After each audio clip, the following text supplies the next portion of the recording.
Jeg har været ude i Toys R Us og købt nogle Descendants-stykker, og det er mig, Emily, og jeg har købt Mel, Maleficents datter, og Audrey, Torneroses datter. Så jeg er virkelig spændt på at pakke dem op og se, hvordan det er, så jeg tror, vi starter med Mel.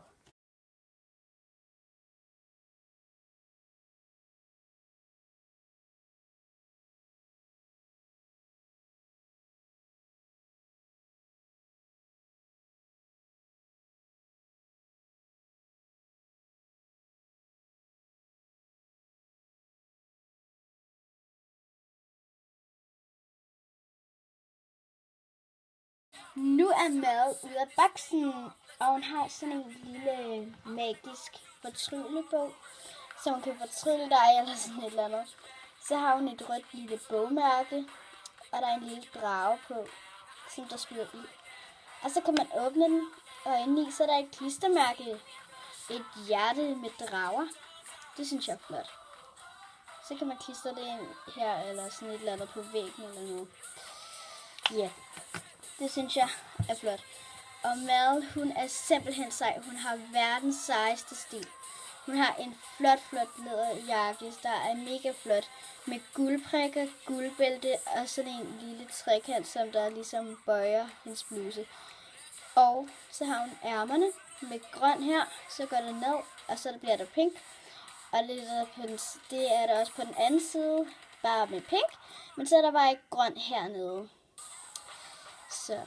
Og jeg synes, hendes bukser er rigtig seje. De er sådan lidt revnet og slemme.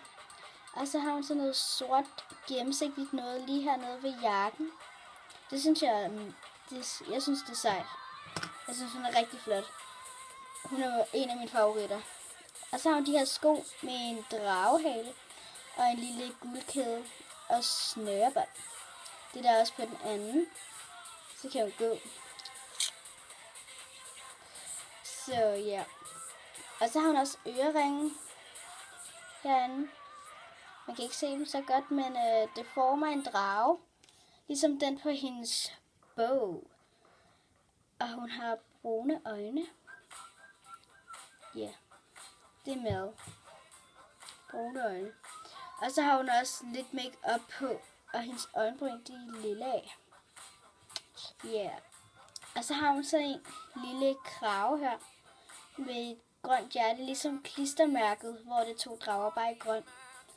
Og det kan man tage af. Sådan her. Og så har man kraven. Det synes jeg er flot. Ja. Og her så er hendes hår lidt kort, på grund af den gør det lidt kort. Og så herude, der bliver det langt. Så kort og langt. Det er da også en flot frisyre. Så det her er Mel med sin lille magiske bog og hendes krave. Så håber du ser med i næste episode, hvor vi pakker Audrey op. Yay! Glæder du dig med? Selvfølgelig! Så næste gang pakker vi Audrey op. Så ses senere. Hej! Tak fordi I så med i første episode. Så hvor vi viste Mel og hendes lille bog, der kan åbnes med klistermærke i. Så husk at lægge et like. Så ses vi næste gang, hvor vi pakker Audrey op. Så farvel!